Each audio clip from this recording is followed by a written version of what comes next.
Ethics reform will be a crucial part of our 100-day plan as well. We're going to drain the swamp of corruption in Washington, D.C. Drain the swamp. I will impose a 5-year ban on executive branch officials becoming lobbyists and a lifetime ban on officials becoming lobbyists for a foreign government. For too long, Washington has tried to put us in boxes.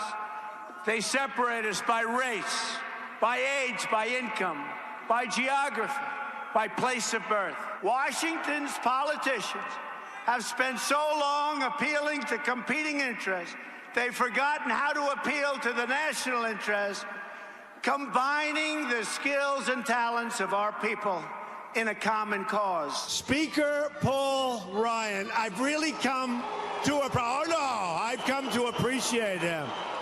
Speaker Paul Ryan, where's Speaker? Where is he? He has been, I'll tell you, he has been terrific. And you know, honestly, he's like a fine wine. Every day goes by, I get to appreciate his genius more and more. We are going to need our government and this movement to be more engaged and more vigilant than ever before to help us accomplish the reforms and overcome decades of stalemate and gridlock. We're going to get it done, folks. With cabinet confirmation hearings underway, we thought we'd start by looking at the team Trump is building to run his administration. We've sorted his cabinet picks into 4 categories. First, the generals. Trump picked retired 4-star Marine General John Kelly to head Homeland Security, retired 4-star Marine General James Mad Dog Mattis for Secretary of Defense, and Michael Flynn, retired Army Lieutenant General and former Director of the Defense Intelligence Agency, as his national security advisor. We're calling the next group the Tycoons. It includes Trump's selection of Exxon CEO Rex Tillerson to be Secretary of State, along with Goldman Sachs alum Steve Mnuchin to head the Treasury Department, the billionaire investor Wilbur Ross is who Trump wants for Commerce Secretary, and the fast food mogul Andrew Puzner for Labor Secretary. World Wrestling executive Linda McMahon is Trump's choice for the Small Business Administration, and he's tapping his investment buddy Carl Icahn for a special role of regulatory czar. For all of his outsider talk, there is no shortage of D.C. insiders on Donald Trump's team. Just to name a few, he chose Republican Party Chair Reince Priebus for his chief of staff, RNC chief strategist and communications director Sean Spicer as his press secretary, and his cabinet is stocked with congressional ties. Republican Congressman Tom Price and Mike Pompeo will head the Department of Health and Human Services and the CIA, respectively. Senator Jeff Sessions got that Attorney General nomination that he wanted so badly. And, of course, Trump's pick for Transportation Secretary Elaine Chao is married to Senate Majority Leader Mitch McConnell. Finally, Trump has plucked a handful of outsiders, activists, and allies to fill other top positions. This is the group that has drawn some pretty strong objections from Trump opponents, in part because it includes the selection of Steve Bannon, a proponent of economic nationalism and a hero of the so-called alt-right, as Trump's chief strategist inside the White House. So, John, those are some of the names. There are more people who've been appointed. But broadly speaking, how has Trump's team helped the next president make good on his promises to drain the swamp? Well, it's a mix, right, between insiders and outsiders. There's no doubt. The first thing to say, I think the most important thing to say, is that this is the least experienced group of people ever to come into an administration in our lifetime in terms of government experience. Very little. There's some congressional people, as we mentioned, but in the White House itself and across these cabinet departments, very little experience at running agencies, very little experience in Washington with federal government. That may be a great thing. It may be part of draining the swamp, but it's going to be a big challenge because running the federal government's really hard. We'll see how well they do. But given the Wall Street ties, given the corporate ties, given the number of congressional insiders, this is not as much of a group of outsiders, much more in the White House outsiders. Outside the White House, this is a group that does not look populist overwhelmingly to me. When government people go into business, they got to learn not just how to function in government, but a new set of rules and a different set of ethical standards.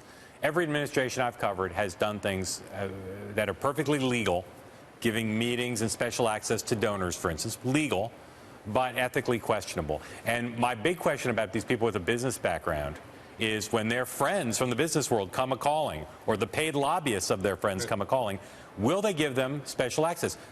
I care about special favors, obviously, but even special access to me is problematic, and it's going to be interesting to see how much of that there is in this administration, stipulating that there always is a lot. Look, I mean, we on this program and many people in the press hammered Hillary Clinton when people who were connected in some way to the Clinton Global Initiative were given just a meeting at the State Department. I thought we were right to criticize that.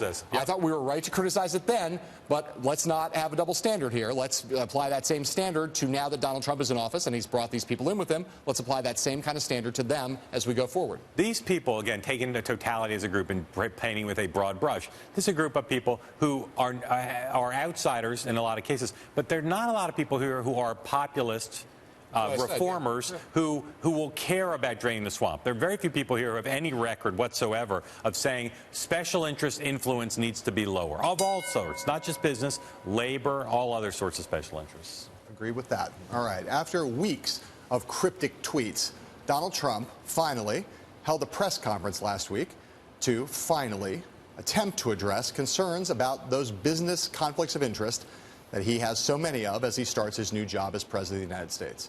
Instead of fully divesting himself from his vast business empire, Trump said that he would instead turn over his business operations to his two oldest sons, Donald Jr. and Eric Trump. The Trump Organization will take any profits made from foreign government payments to his hotels and donate them to the United States government. And the company will refrain from entering into any new international deals for the duration of a Trump administration. Any new domestic deals that the Trump org undertakes would first be vetted by an ethics advisor, which will be appointed and paid by, you guessed it, the president-elect himself. So, Mark, how will the swamp-draining advocates view where Donald Trump has landed in terms of dealing with his business conflicts? I agree with those who said the only way Trump could truly get rid of the conflicts was to liquidate his business. Yep. But I knew he was never going to do that because it's what he spent his life doing, building that business with his family. Under the circumstances, people can look at what he did, and as I predicted he would, he went further than he might have. There's some provisions that are further than I thought initially he would go. I think the key is if he really has an ethics czar. If he picks someone like Ken Feinberg, respected independent auditor of these kinds of decisions, if he picks somebody like Ken Feinberg to oversee the new deals, and that person is truly independent, I think the system is manageable.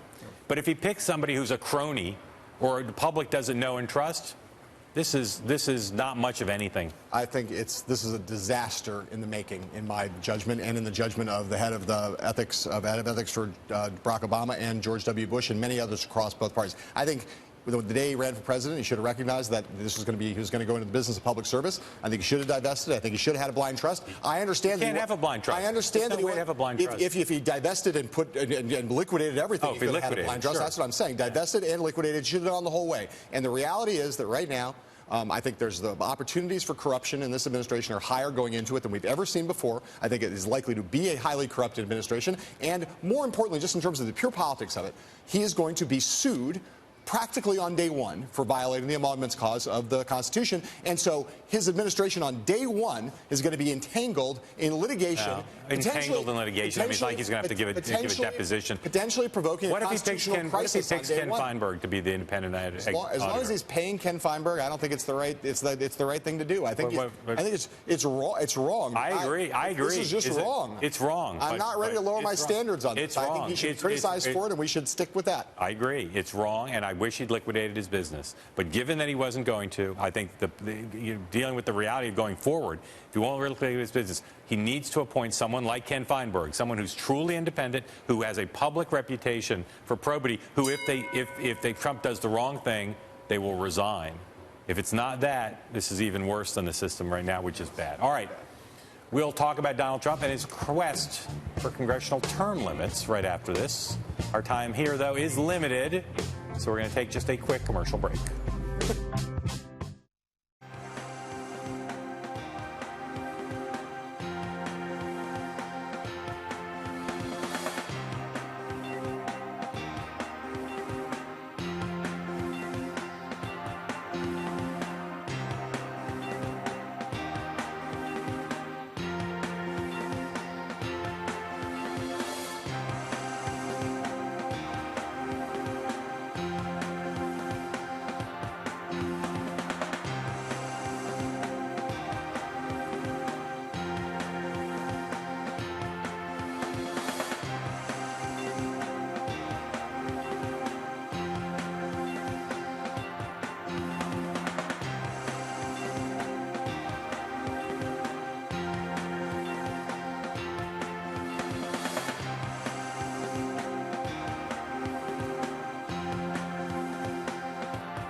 says the president-elect Donald Trump has repeated his pledge to shake up Washington.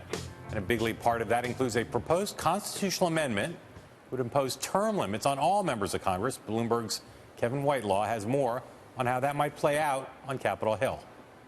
Donald Trump talked a lot about draining the swamp during his presidential campaign, and one of the elements of that proposal was to impose term limits on Congress. This would include, he said, 6-year limits on House members, that'd be 3 terms, and 12-year limits on senators, which would mean 2 terms. This will be a lot harder to actually implement, though, and it's actually not something he's talked about as much, or if at all, since he actually won the election. The last time Congress actually looked at term limits was back in 1995. This was after the Supreme Court said it is not constitutional to impose term limits on members of Congress.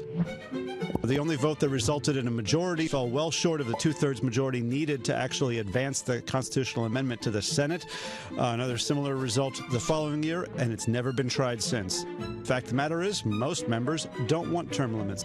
Having said that, if he decides to make that one of his signature pushes and decides to go for the grassroots campaign, it might be pretty awkward for Republicans to ignore. There is a real warning, though, for people who watch government closely. They say you have to be very careful about imposing something like term limits. What you actually could end up doing is increasing the power, not decreasing the power of lobbyists. That's because members who are in office for less time tend to need to rely more on the help of outsiders, usually paid lobbyists, as opposed to people who've been in Congress a long time and have developed some serious expertise of their own. Donald Trump has also banned registered state and federal lobbyists from serving in his administration. For executive branch officials, Trump also has decreed a 5-year lobbying ban and a lifetime ban on advising foreign governments. Trump has also floated the idea of a government-wide hiring freeze. So, John, how do swamp-draining advocates view these moves, and will they really make a difference? I don't know about what the swamp draining advocates think, but I know what I think. I think all the lobbying stuff is good. Are you pro-drain? I'm pro-drain, and I'm anti-lobbyist. I think all that stuff is great. I'm all for it. I think the term limits idea is bad and wrong and unconstitutional. I don't think it'll get anywhere, and I don't think it's the right thing to do. If it's a constitutional amendment, it won't be unconstitutional. Well, yes, I think it's bad for democracy. I'm for. There's a perfectly good. You don't think term limits have worked in the states? We have term limits. They work out really well. They're at the ballot box every time. People can go in and just vote those people out. So we should fix campaign finance reform. There's other things to do there, but I'm not for it. I don't think it'll pass. I think it's interesting. You know, people say that Trump is, the Trump skeptics. I often ask them, like, why is he doing these things? Is it pure symbolism, or does he believe? Because, of course, Trump has been an employer of lobbyists for decades. Yeah, sure. And has used lobbyists very effectively. So it's going to be interesting to see the Obama White House and the Clinton White House both had some limits on lobbyists, and they allowed there to be exceptions. Yes, and then they granted exceptions. So it'll be interesting to see if Trump starts to have exceptions to these things, because you do lose people. Yes. Lobbying is protected by the First Amendment. But I'm all for it. But that's not. That doesn't mean you have to let them work in government. But it's going to be interesting to see if they really enforce this vigorously. People thought Trump would have trouble recruiting people into government, and he really hasn't. I mean, obviously some people have said no, but he's got, Dina Powell, who we both know, an incredibly respected former Bush administration official. Maybe the best hire he's made. Worked in Goldman Sachs. She went in. Tillerson, leaving Exxon, going in. Mattis. He's gotten some really good people to go into to agree to work in his government, and I think that these kind of restrictions sometimes deter that. But in this case, he's getting good people, and that's good. Look, it doesn't. This stuff is small. Term limits will never pass. I'm a little bit less against it than you are, though I am against it. But I think that the evidence will be pretty quick in coming. By the end of the first year, we'll be able to look around Washington and say, has this stuff actually made a difference in having government move? And the point of these, less towards special interests and more towards working class, real Americans. We'll know after a year or less. All right, up next. Are we real Americans? One of us is. Donald Trump and some executive actions he's got up his sleeve. Think it's him? After this quick break.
Trump has promised to withdraw from the Trans-Pacific Partnership trade deal, create a plan to counter cyber attacks, and investigate immigration and visa fraud, all through the use of executive actions.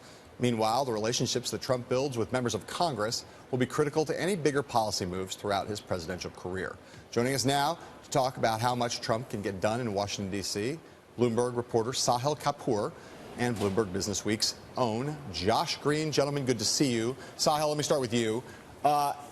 After a presidential campaign in which many Republican members of Congress were either openly or privately opposed to the notion of Donald Trump winning the nomination and even maybe becoming president, they now have to work for him. So at this moment, how's it going?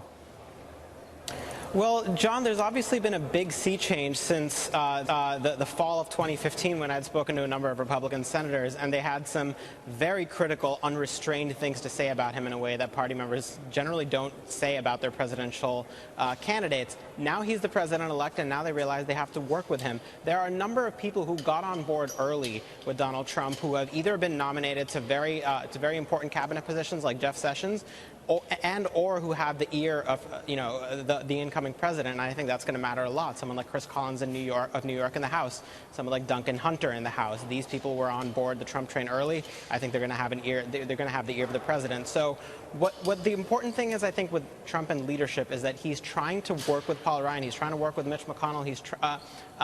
He's trying to have a good relationship with these people because he knows they're going to be critical to his agenda. I think there's a lot of it that remains to be seen that we're going to find out pretty soon, I think, in his presidency. Josh, Trump is charming. He's a charming guy, to anybody who's ever met him.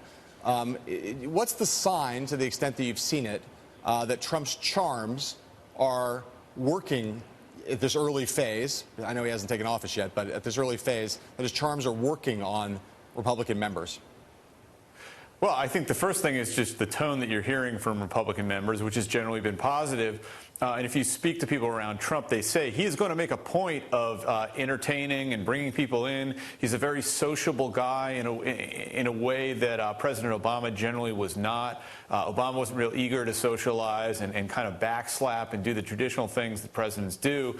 Trump's advisors say that he actually will be doing that. But I think the real quality that Trump instills is not friendliness but fear. A lot of Republicans are afraid of getting in Trump's crosshairs. And so I think, at least with the Republicans, we're going to have a honeymoon period where people are generally deferential to Trump because he was elected and he's the big man on campus.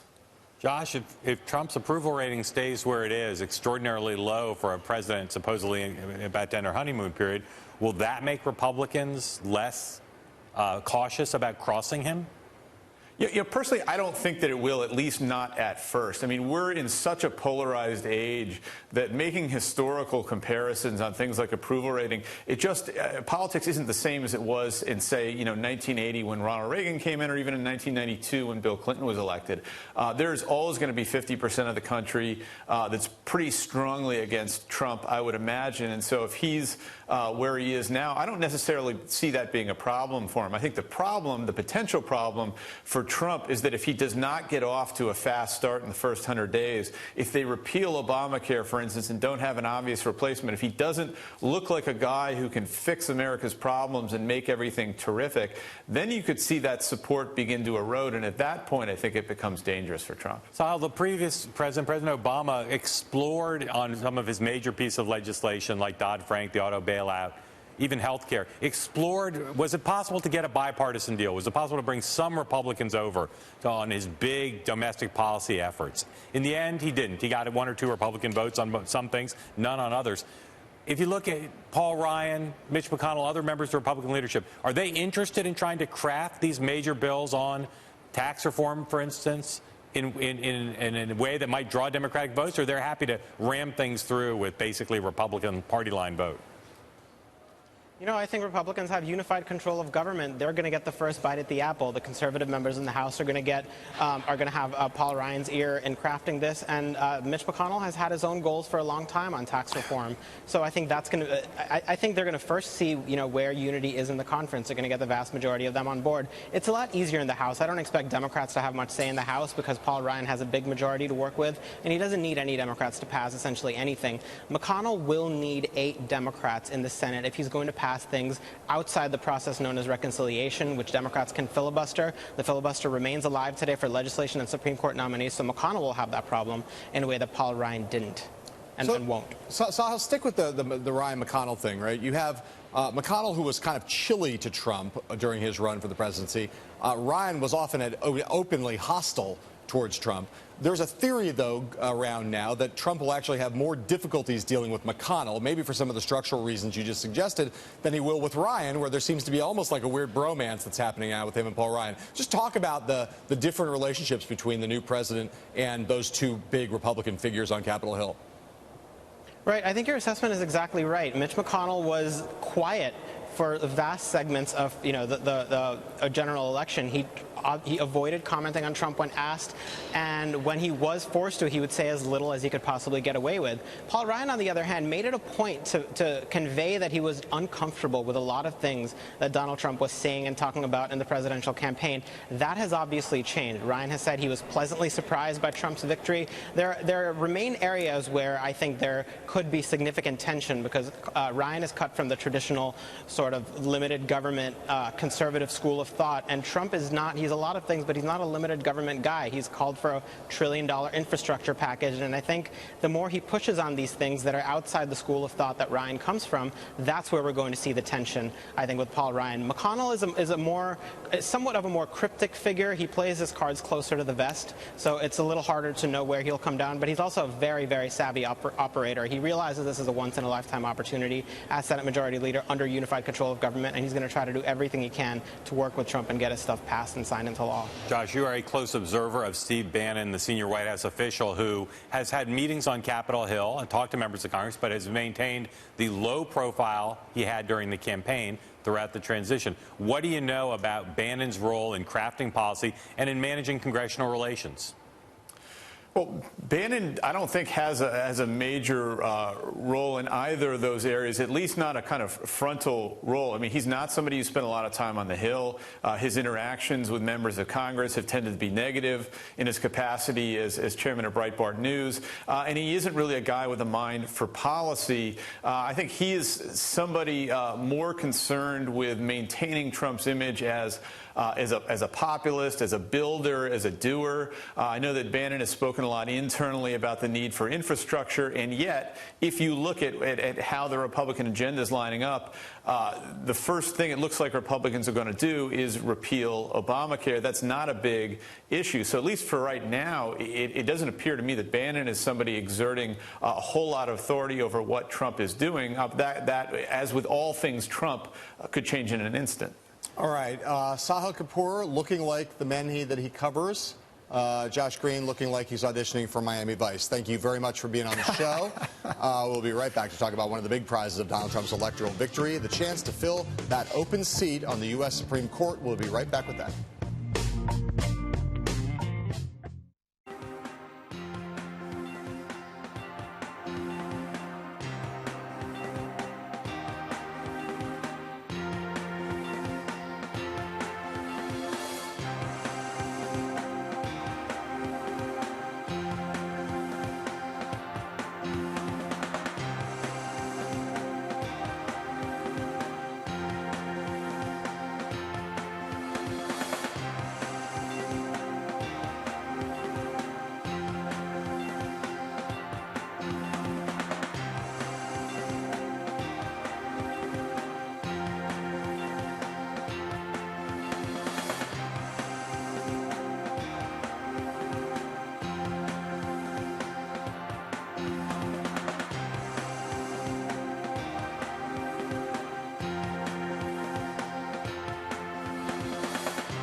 I'm pro-life. The judges will be pro-life. In terms of the whole gun situation, we know the Second Amendment, and everybody's talking about the Second Amendment, and they're trying to dice it up and change it.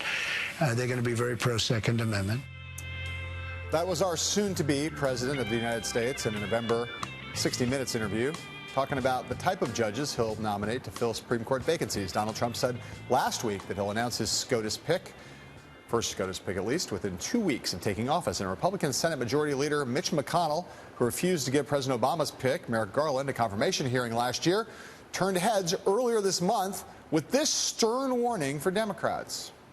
I noticed my counterpart, Senator Schumer, announced yesterday that their goal was to apparently never fill the Supreme Court vacancy. That's kind of an expansion of the Biden rule. You recall the Biden rule in 1992 was the Senate would not confirm a Supreme Court nominee in the middle of a presidential election year, which was my view last year. Senator Schumer said in the second Bush administration that they would not confirm a Supreme Court nominee in the last 18 months of President Bush 43's tenure. Apparently, there's yet a new standard now, which is to not confirm a Supreme Court nominee at all.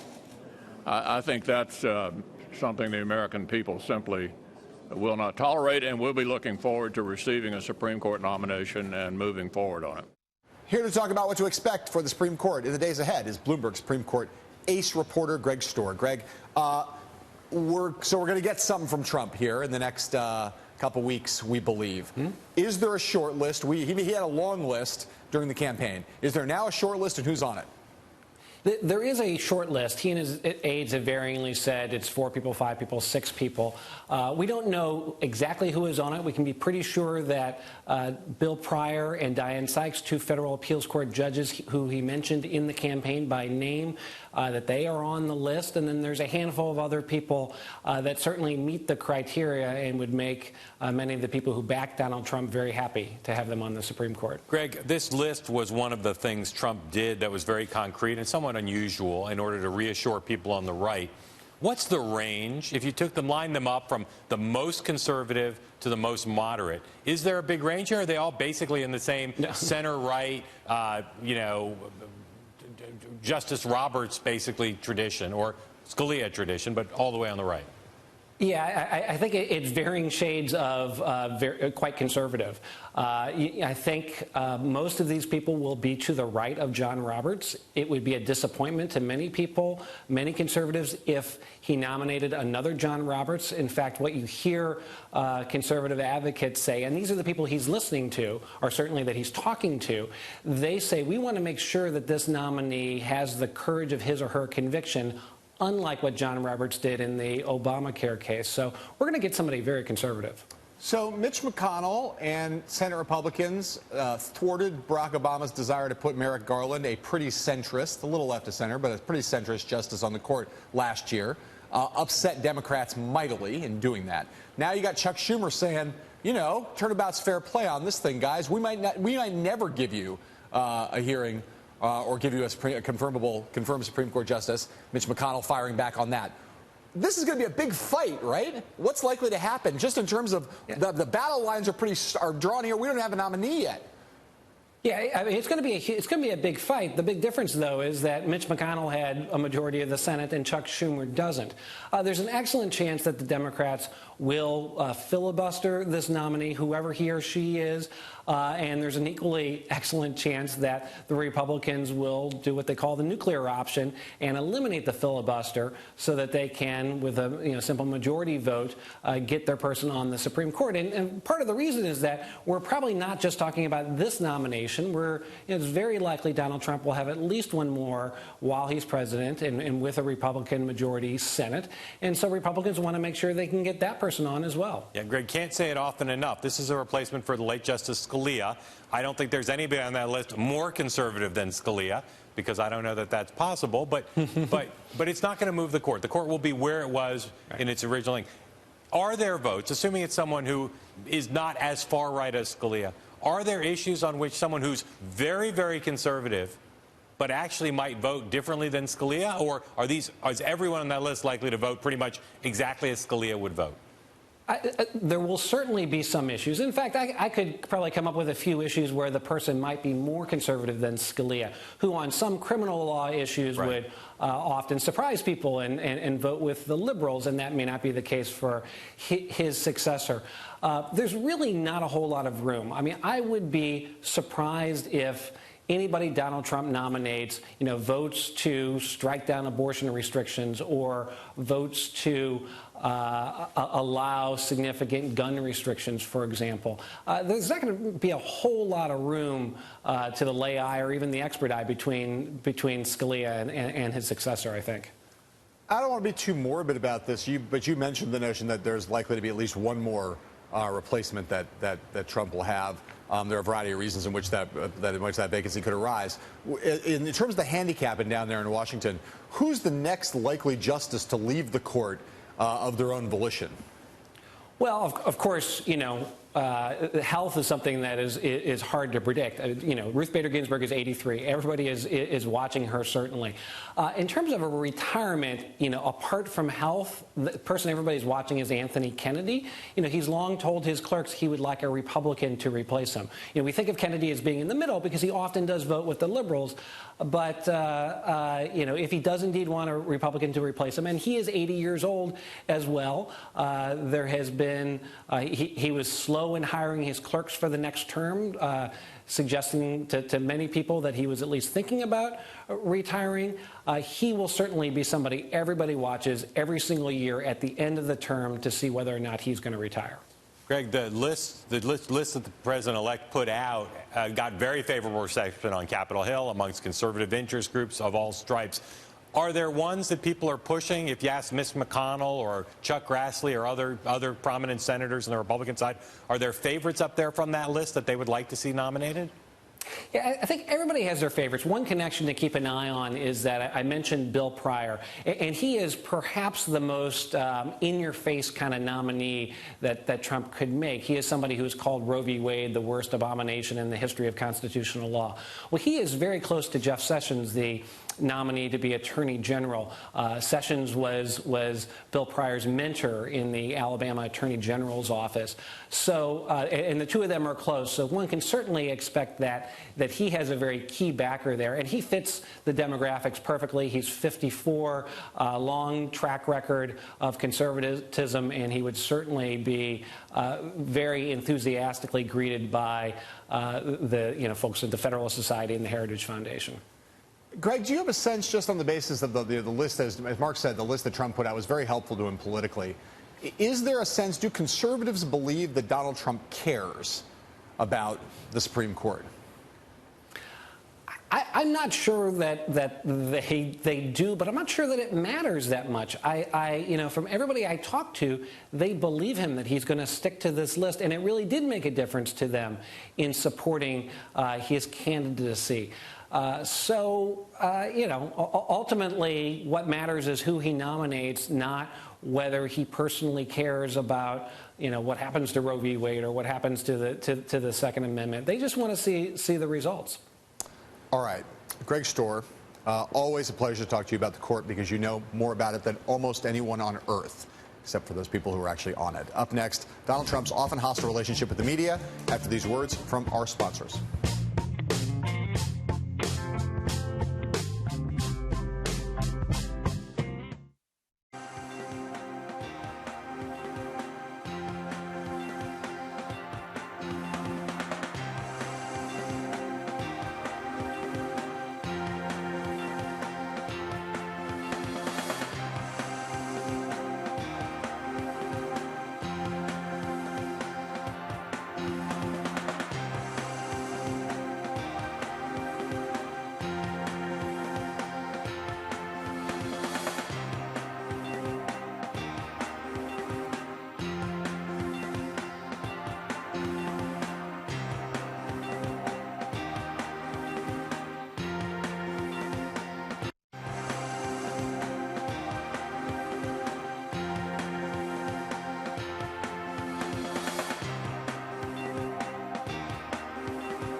can we deliver a better product for the American people?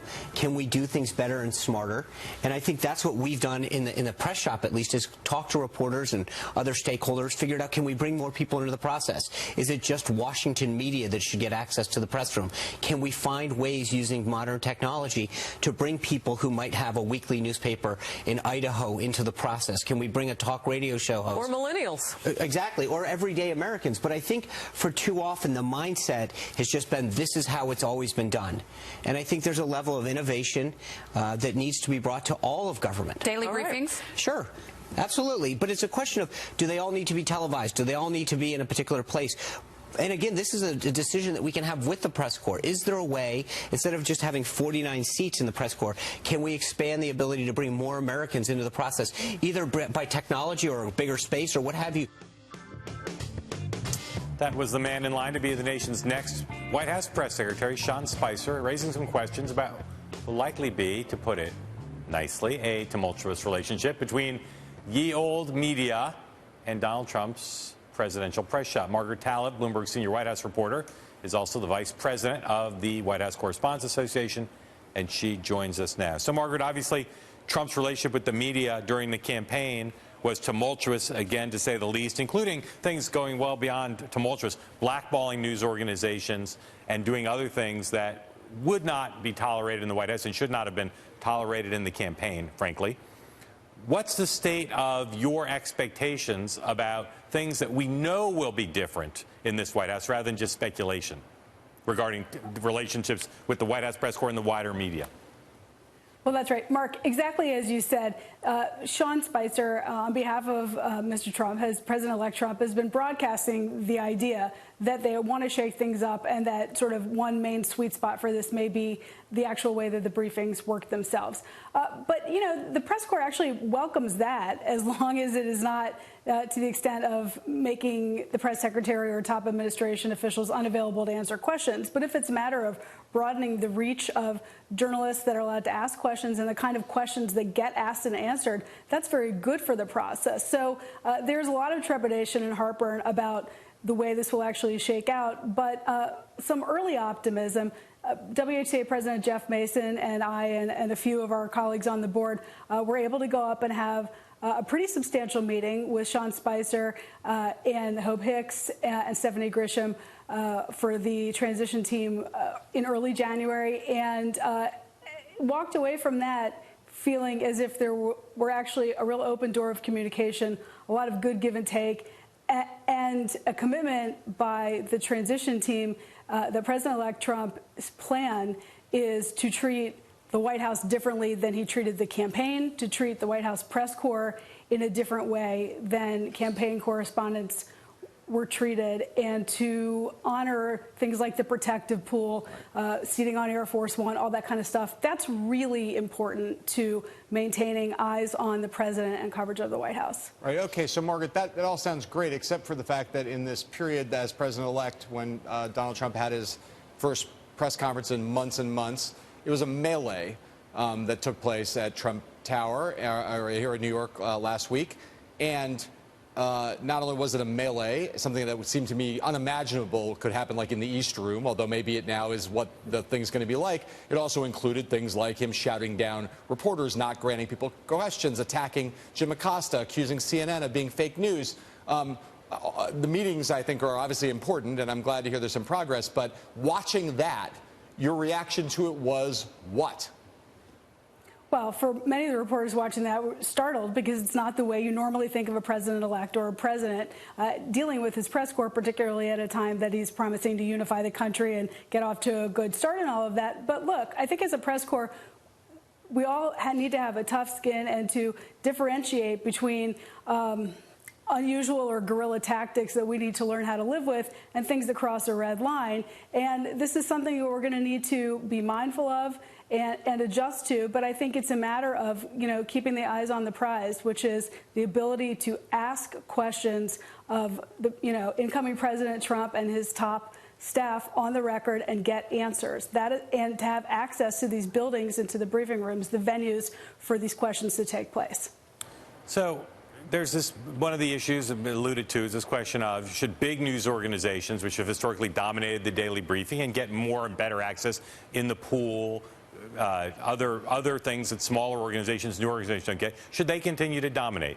I'm of two minds about this. On the one hand, we're in a different age, and I think, anyone with a Twitter account's in one level of journalist. On the other hand, it takes a big organization like Bloomberg or NBC or somebody to have experienced reporters who know how to ask hard questions, who won't be intimidated by the press secretary, and who has the institutional backing to do certain things. So where does that debate stand in your mind, and where does it in the mind of the White House Correspondents Association, and where do you think it stands in the mind of the Trump incoming administration?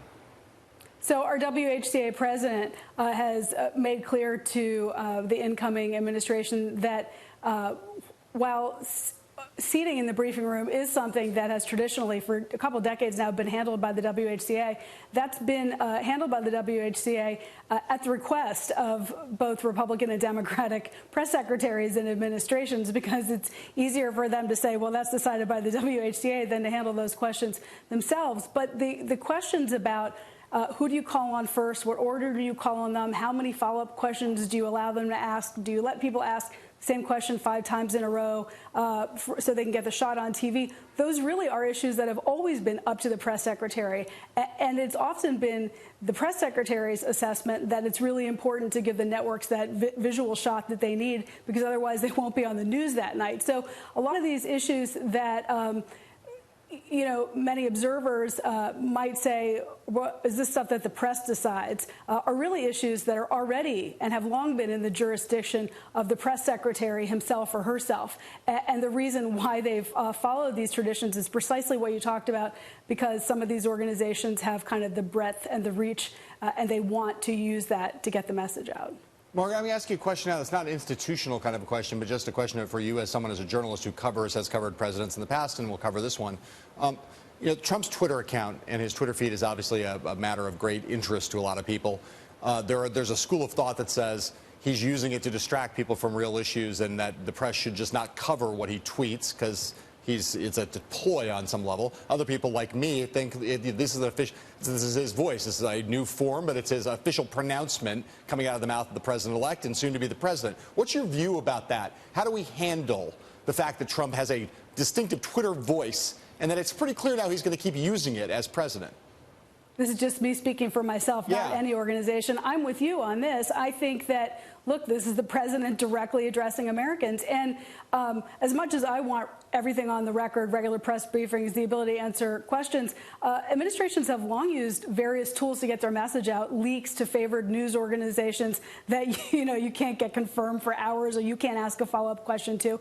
This is really the purest, most direct form of that. The question, I think, for us is, do we cover each tweet sort of just by forwarding it and saying, hey, look, this is what Donald Trump is saying now? Or do we cover it contextually, wait for the string of 3 or 4 tweets, compare them to the tweets from a day earlier, talk about the context, why he is tweeting the way he is, and what the repercussions are on markets, on political opposition, on his own approval ratings? It is writing analytically about these tweets as part of our overall coverage that is now going to become part of what we do day to day. Margaret Talv of Bloomberg, and also Vice Chief, White House Correspondents Association. Margaret, thank you very much.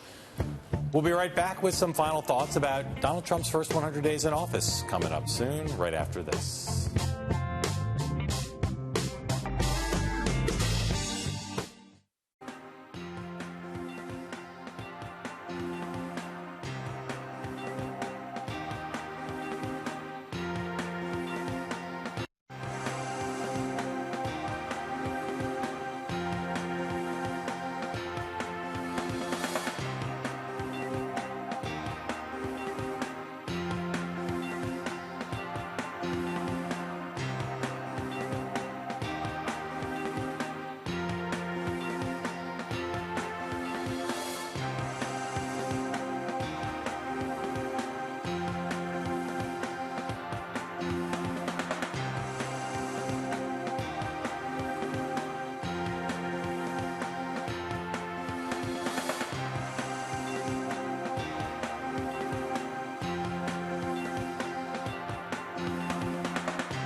Donald Trump is less than 48 hours away from becoming the 45th president of these United States. So, Mark, given everything that we have talked about today, what kind of Washington shakeups do you think we can expect from Trump's first 100 days, and which ones will you be watching the most closely? There will be so much that happens that has never happened before in American history, and a lot of it will be interesting and worthy of coverage, and inevitably will get coverage. I'm just watching the legislative agenda. Trump will do some things by executive order, but can he, whether it's bipartisan or not, can he move through tax reform, infrastructure, Affordable Care Act, repeal and replace, and on immigration, other big things that he wants to do, can he move them through Congress or not? That is the stuff of governing. Well, there's another piece of governing, obviously, which is foreign affairs. And I know you're not excluding that from your discussion, but we have seen an extraordinary period with him as president-elect in which he has been doing things in his war with the intelligence community that there is no doubt in every country in the world people have been watching aghast, unless you're a rival or an enemy of the United States, in which you've been delighted to see the president-elect at war with the people who provide him with information. Can he fix his relationship with the intelligence community? And is he tested on the foreign stage? To me, that will be maybe the most eventful thing. That at some point it's going to happen, whether it happens in the first 100 days or not. And if he's tested in that way in foreign affairs, a terrorist incident, something like that, how does he handle it? How does his team do? The future of the world, literally, could depend on that. And tomorrow night we'll drill down on that in great detail. Yep. It's going to be a testing, foreign and domestic, unlike we've ever seen, because we've never had a president who hadn't served in the military or ever served in government before. And Trump doesn't feel beholden to anyone in Washington. Right. And the reason I mentioned it on this show, and we're going to talk about this stuff more tomorrow, but I do think when things like that happen, you must not, it's not just the president. The president has some unilateral authority, but how well do you work with the Defense Department, with the CIA, with all the rest of the intelligence agencies, all that stuff, it becomes not just your ability to react in a crisis yourself, but also your ability to suddenly marshal the whole force of the United States government, especially where it deals with national security. That is, again, something that for someone who's never been in government before is an extraordinary test. And again, for everyone's sake, I hope he passes. 4 words you're going to hear a lot of in Washington in the coming months. Thank God for Mattis. We will be.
Thanks for watching our coverage of Donald Trump's inauguration week. We're going to be back tomorrow with a more global look, as we said, at Trump on the world stage. Bloomberg Technology is up next. Until tomorrow, sayonara.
Studios in New York City.